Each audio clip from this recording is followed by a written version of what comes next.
Hey guys, welcome back to the channel. Today we're going to be focusing again on my Ford Sierra Cosworth RS500.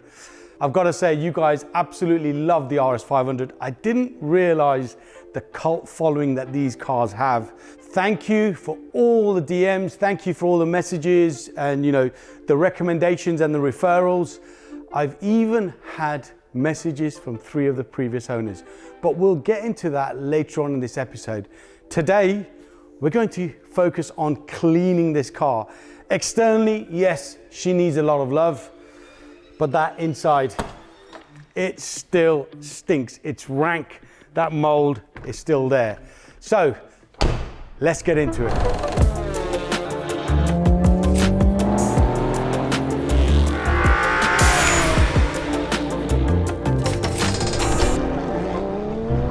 So yeah, what a car. And again, thank you very much for all the DMs and all the messages. A little bit about this car. So in the previous episode, the first episode, I introduced my RS500 to you guys, gave you a brief overview of the history of the RS500 and the differences between the normal 3-door Sierra Cosworth. Also gave you a rundown of this particular car. At one point in its life, this engine was pushing out 521 brake horsepower. It's not doing that at this moment in time. Hopefully you've watched that. If you haven't, it's probably an idea to watch that now and then come back and watch today's episode, because this is all about detailing. Jack from Stjärnagloss will be visiting, and his job will be to give this car some love. It's not going to get machine polished because ultimately the car is still a non-runner, but we want to get rid of all that external grime and crap and get rid of that smell and the moss from inside. Towards the end of this episode, I'll give you a rundown of some of the previous owners that have reached out to me. I'll answer some of your questions and comments, and I'll also let you know who the chosen specialist is who's going to recommission this car and bring it back to life.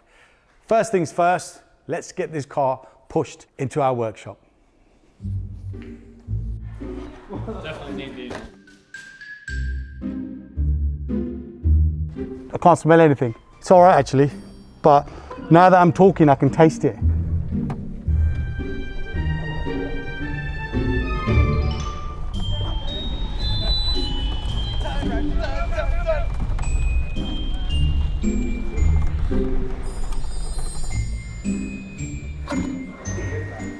That was hard work.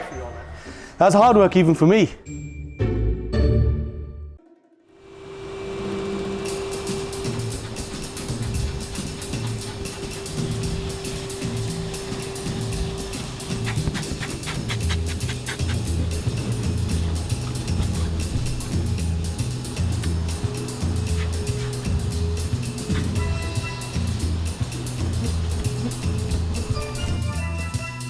So I've arrived this morning a little bit late, and our friend Jack from Stjärnagloss is already here and he's not messing about. I'm surprised he's not wearing any gloves and he doesn't have a face mask on. Plus it's bitterly cold outside and he's in shorts. Let's get Jack on the camera. So first and foremost, thanks for getting here bright and early.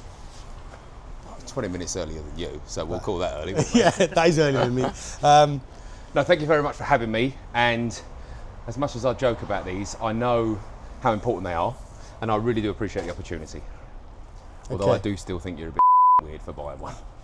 Well, we'll talk about that maybe later on. Okay. Yeah? You've obviously started on the inside, Yep. and I can understand why. So what's the sort of initial plan? From a car care perspective, it's always best rule of thumb to start on the grubbiest area first. Ordinarily, that's the wheels, but in today's episode, that's the interior. Yeah. But what I love and hate about mould is it's not that hard to get rid of. So what we've been doing that bench for 10 minutes, and it already looks night and day better. So we're just going to chunk it up, section by section. So I'm doing dry removal now of the mould of the whole car, and then we will do wet removal. My plan, and I should have asked you this before, in my mind, this is going to be going from garage to garage to garage, fixing it. Yes. What I would like to do is clean interior, exterior, decontaminate if we have time. Then you do your thing, get it running right, and then I would love to get it in our studio for polishing and protecting. Because I just worry that it's going to be a bit of a waste of time when you've got grubby hands touching it after we've just protected it. We might as well chunk it into 2 days if that's all right. we are on the same page. Fantastic. Lovely. Because you are spot on. Once you're done with it, the car will be going to the specialist. Cool. And we'll talk about the specialist later on in the episode. And they're going to get it running. Yeah. Get it running right. And then once it's got an MOT and I can drive it, I'll bring it over to you. Lovely. Question for you on the running side of things. I watched episode 1, obviously. Is it, to the best of your knowledge, that setup that made it 521 horse? Because the blower is not massive. I think so. Okay. And some of the feedback and comments I've had after episode 1, especially from one of the owners in Australia, is that is his setup. Really? And in period, he was getting 521 brake horsepower out of that engine. Although, looking at it, you think, Yeah. how is that possible? Yeah. It was possible. It had different brakes then as well, so Okay. they've gone back to, I think, stock brakes. These ones are always on. Yeah. Pedal or not, they're Yeah. just... So, yeah, it'll be interesting to see. I mean, will we get 521 brake horsepower now? I don't know. I can't believe just by using the vac on the back, Do you know what I mean? how It's much not- cleaner it is. Mould on paint in the house, big problem. And it's like a real pain in the backside to get rid of it. Whereas on this, you think, oh, is that it? It's not that bad. This is the thing with barn finds, generally speaking, when they're in such great condition as this, no rust, no dents, no real horrible damage, you're probably an extra 2 hours on a normal car clean to get rid of that top layer. Again, same on the outside, we're going to spend an extra half an hour pre-rinsing than we normally would. Then you're back to just a daily driven car. Right, I'm going to leave you to it. There he is, the man himself. I'm going to leave you to it, Thank you so much. and we'll catch up shortly. Maybe every half an hour or so. Beautiful. Products used so far is a Henry Hoover and a brush. That's all I'm going to expect from him today. Comedy club, isn't it?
Jack's been a busy boy.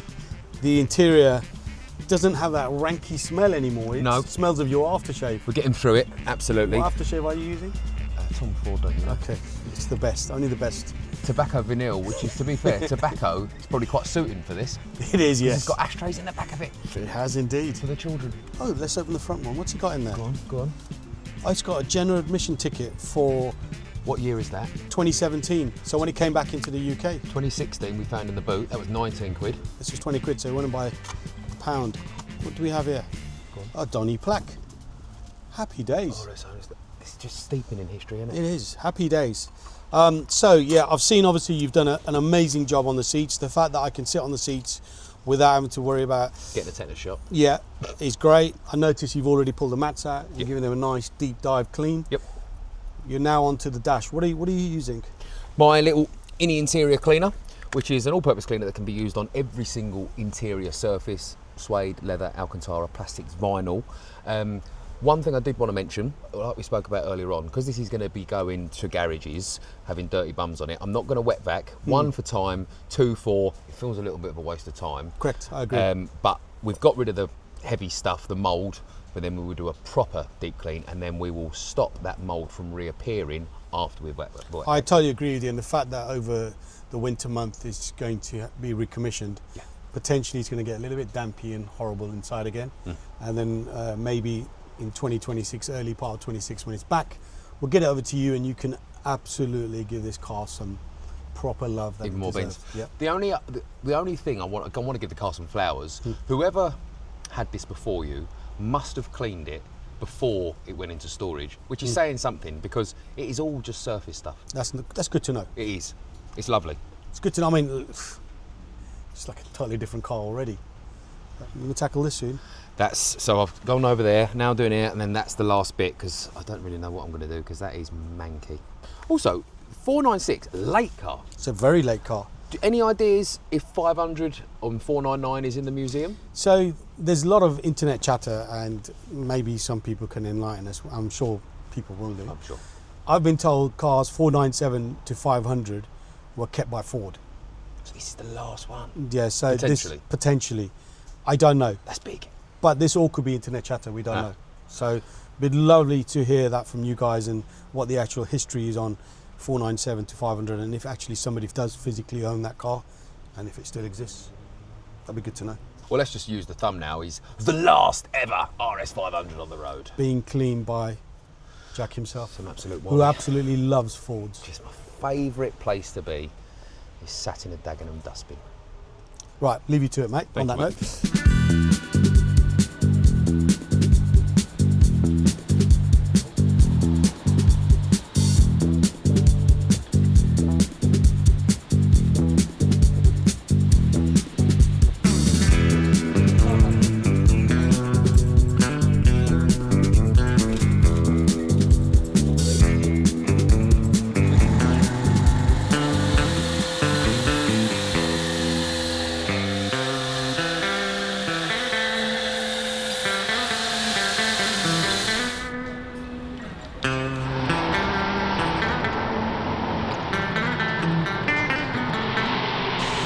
So the interior is all done. Jack has finished with that. Now he started on the exterior. As you can see, snow foam's on, and he's tackling the car panel by panel.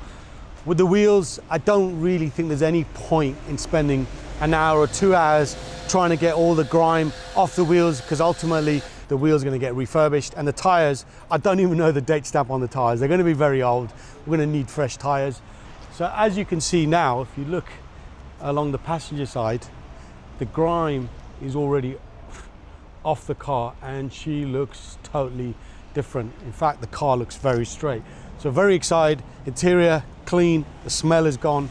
Externally, the car's coming up exceptionally well. We're gonna tackle the engine bay as well, which is going to use an air hose. There's actually mice droppings on the top of the cam cover, and we've got a new battery coming as well, so we'll remove the old battery, get rid of those pigeon feathers, so at least the engine bay looks a bit more presentable. We're not going to deep clean that now. We'll do that once the car's been recommissioned, but she's looking pretty already.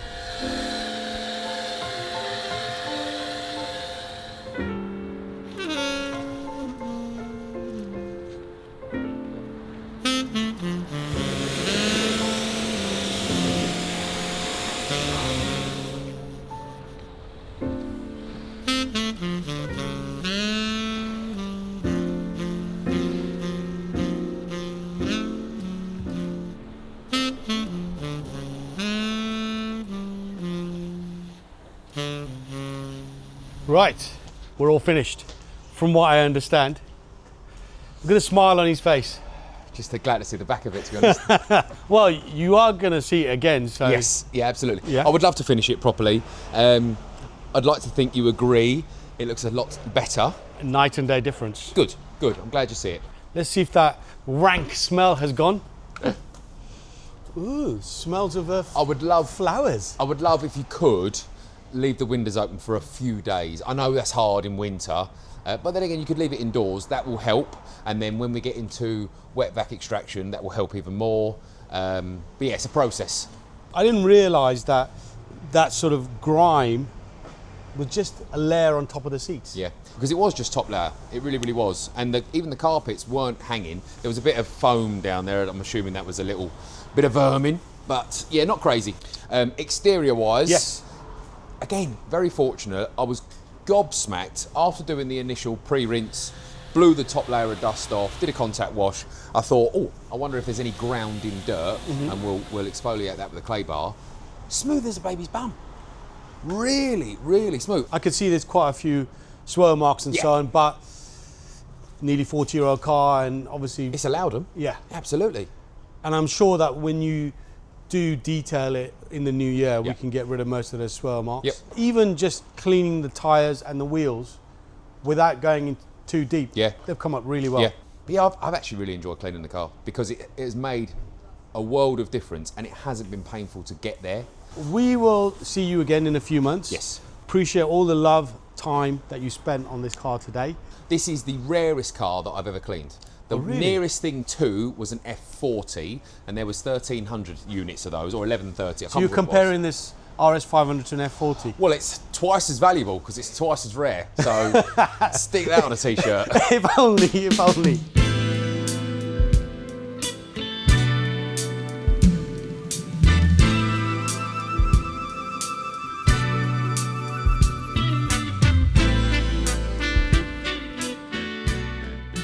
I would like to give you this, and as much as it should be full of car cleaning products, you will never clean this car, so it's just full to the brim of air fresheners. All There's right? no money in there.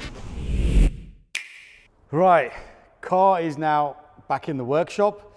I've got to say a massive, massive thank you to Jack from Stjärnagloss. He did an amazing job. All that crap that was sitting on the car, he has washed that away, and inside, I think that's where the biggest difference is. So yeah, massive thank you to Jack.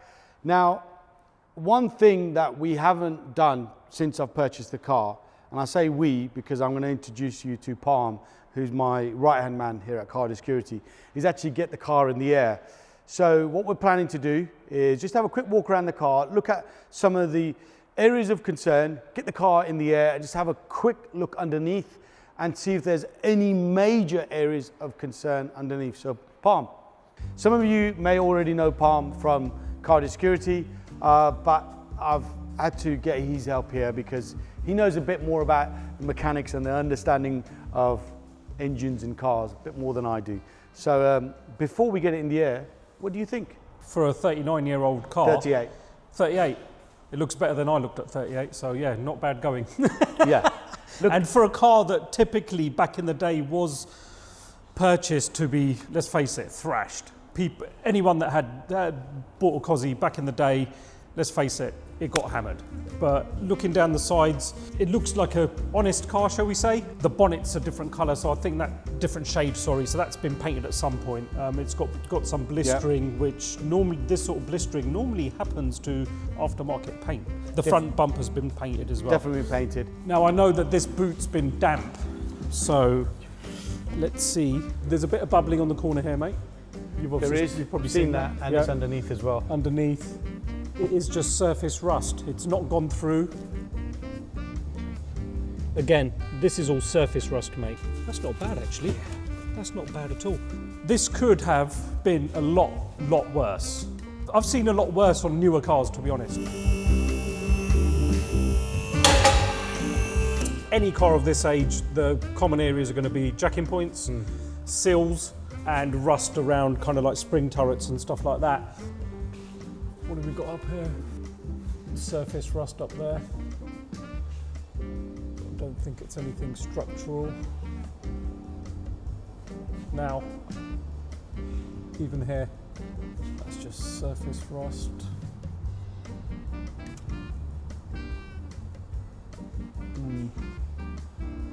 The jacking points, typically you get this, they're all bent. But it's been jacked up incorrectly, hasn't it? Just been jacked up using the wrong jack or been jacked up incorrectly, because normally on these what you do is you remove this cap. In the boot there should have been kind of like a bar thing which would come through here, go through here, and then you windy and jack it up. The underseal's cracked and it's just started to surface rust. To be honest with you, again, for a car of this age, it's not too bad. It's not too bad at all. Now what you could do is just rust treat these so they don't get any worse and rot through. Coming back here, it's bent from where people have been jacking it up over the years, but again that's just surface rust, nothing's gone through, nothing's crumbling as it were. Rear arms, you're always going to get rust on those, and again bear in mind this car's been stood doing nothing for a very long time. Bit of rust back there. I think it's just dirt. There is surface rust, but that's just dirt. Nice spider, which could be from Australia, who knows? Doubt it. I've been here 10 years. I think, mate, this is all good. Oh.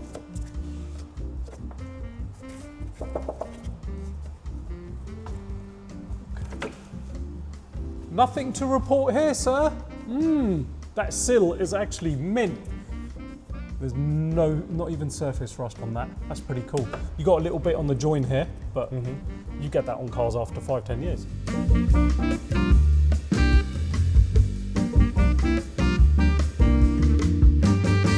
Massive thank you to Parm. Yo. No, I know you've got a seized caliper on the back, so I'll try and take care of that for you now.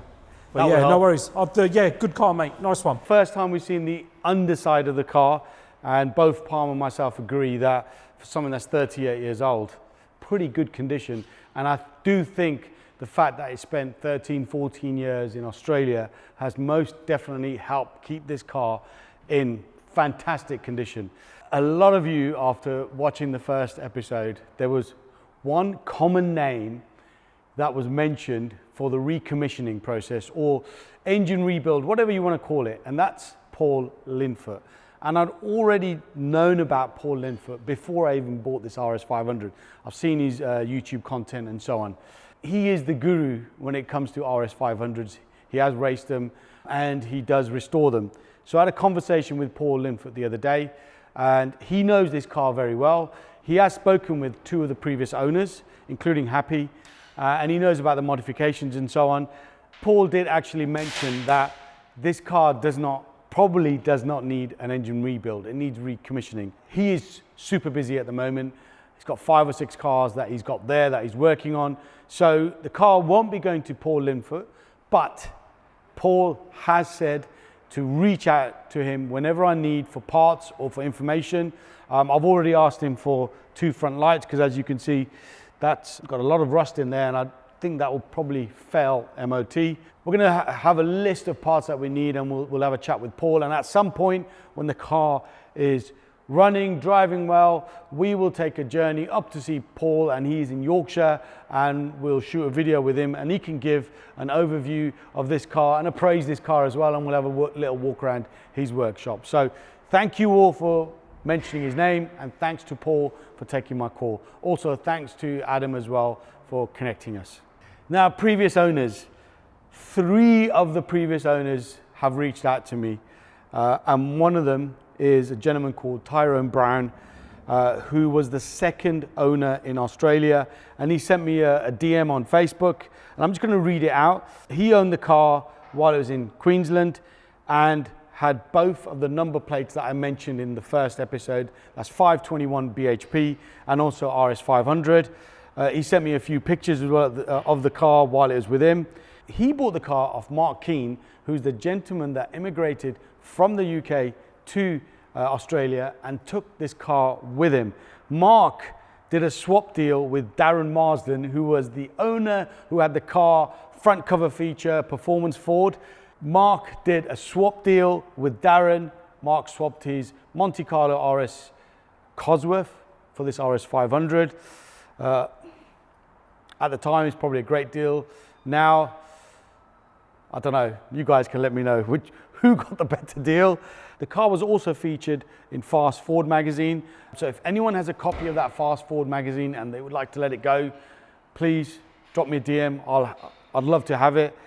And that car stayed in Australia for all those years. There's some comments on Tyrone's own post, because on his own Facebook page, he shared my video, and some of his friends mentioned that the car was one hell of a car back in the day. And one of his mates said, I nearly had to change my pants after you took me for a ride in that thing. So it's an indication of the speed of this car and the performance of this car. Tyrone's going to create a dossier of what he has in terms of photos and any other information with the car. Unfortunately, I heard this from Tyrone. Mark, who exported the car from UK to Australia, passed away a few weeks ago, so rest in peace. So, who is going to recommission the car? The $1 million question. Well, it's going to be my friend Jamie from JTech in Reading. He has already worked on 4 of my previous, I'm going to say classics, the Renault 5 GT Turbo, the Escort Series 1 RS Turbo, my Escort RS Cosworth, and my E46 M3 track car. And he's done some amazing work. Some of those cars weren't running right, and he's absolutely sorted those cars and perfected those cars. So in the next episode, the car will be trailered over to Jamie at JTech, and we will go there as well, and we'll spend a day I'll give him maybe a couple of days with the car so he can order all the parts. So, you know, for example, water pump, belt, spark plugs, leads. We'll need new fuel, we'll need oil and so on. So he can order all the parts. We'll go over there and hopefully he could spend a day, and by the end of the day, we can get the car to start. So that is the next episode, which will drop, fingers crossed, in a couple of weeks. At the same time, the wheels will be removed. They'll go for refurbishing, and then we'll get new tires as well. Remember guys, I'm after a set of 17-inch TSW Hockenheims to try and recreate that front cover from Performance Ford. Again, massive thank you to Jack from Stjärnagloss. His details are on the screen and in the description below. Make sure you give him a follow. Thank you to Parm. He's still over there trying to free the rear caliper. Again, any comments you have, just drop them down below. If you know any of the owners that we've not mentioned, please DM me, contact them, see if they're interested in having a conversation. I didn't realize the amount of love that RS500s have around the world. These are iconic cars, but I didn't realize that following was just like worldwide. Appreciate all the love, appreciate all the DMs, appreciate all the comments. Make sure you smash the like button, and I'll see you in the next episode. Fingers crossed, that's the episode. We can get this iconic car to start.